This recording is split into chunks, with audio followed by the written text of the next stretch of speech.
Hello साथीहरू, नमस्ते। अहिले बेलुकाको 6 बजेको छ।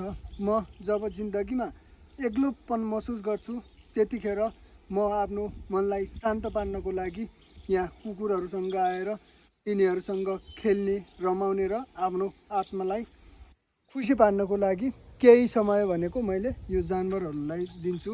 गाइस, देख्न सक्नुहुन्छ यहाँ धेरै छ कुकुरहरू। यहाँ मेरो तल पनि आइसकेको छ। यहाँ देख्न सक्नुहुन्छ, यहाँ देख्नुहुन्छ बच्चा। सबैको प्यारो लाग्छ, चाहे जानवरको होस् चाहे मान्छेको होस् हैन।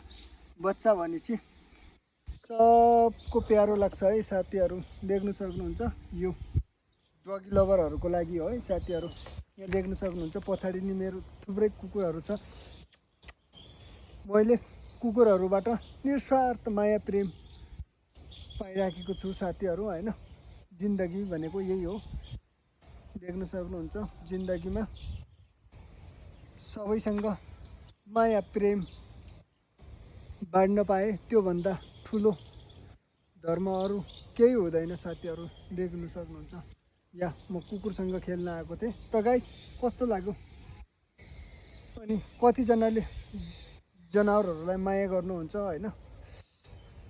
कमेन्टमा आएर चाहिँ भन्नु होला है।